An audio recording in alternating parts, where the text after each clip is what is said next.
Bana, kuna Wachina wanarekebisha daraja sehemu fulani. Kila tukipita tunafika tunawasalimia afu tunaamsha.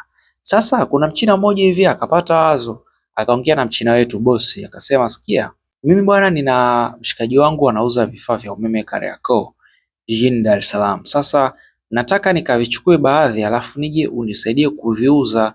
Huku vijijini nimeona kama kuna dili hivi, watu hawana TV, wengine wanauziwa kwa bei kubwa.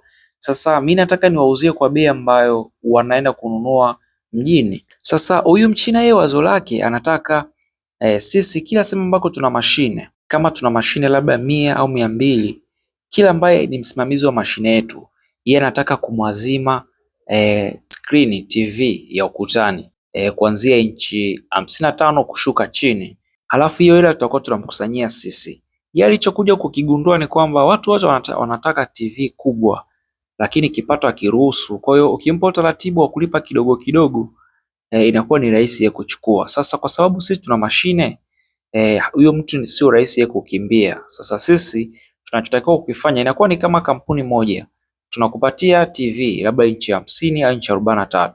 Halafu wewe ambao una mashine yetu, kwa mfano kwa wiki labda unapata faida ya shilingi 100,000, tunakuwa tunakukata shilingi 50,000 alafu tunakupa faida ya shilingi 50,000. Siku ikifika ile hela ambayo ile TV unatakiwa kuinunua, basi TV inakuwa ya kwako afu na deni linakuwa limeisha. Sasa unaruhusiwa tena kukopa kitu kingine. Huyo Mchina atakuletea kama nataka TV, kama nataka friji, kama nataka redio, vitu kama hivyo hapo. Sasa hilo wazo akapewa bosi, akaambia bwana tufanye kazi afu tutakuwa tunagawana faida. Nikaona bonge moja la wazo. Huyu ndio mchongo sasa, nikabidi nimsikize Mchina. Kwa hiyo sawa kasemaje? Kwa sababu iko kikao walikuwa wanakiongea kwa lugha ya Kichina, mimi sikuwa naelewa. Kwa baadaye tu alivyonielezea akaniambia bwana nilipokuwa nazungumza na huyo mtu alikuwa ananiambia hichi na hichi na hichi na hichi. Kwa sasa nikasema kwa 100, akasema ili wazo inabidi nimpelekee bosi nyumbani tujadiliane. Sasa si unajua mabosi ni wengi sisi tunatembea naye kwa Ingeli tunamuita bosi, afu na yeye ana bosi wake. Kwa hiyo akasema kirudi nyumbani wataweza kulijadili and then kisha atamrejeshea jibu. Sasa mwisho wa siku ule Mchina ikashindikana, huo mchongo hawakufanya tena, lakini kuna kitu nikawa nimekipata, nikaona ule Mchina alikuwa amekuja na bonge moja la wazo.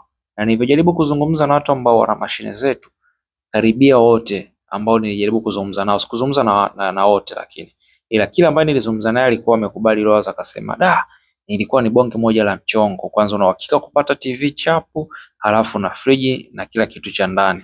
Kwa kifupi sana inatakiwa kueleweka, Wachina hawajaja kututajirisha, wamekuja kutajirika. Naitwa Don Rank.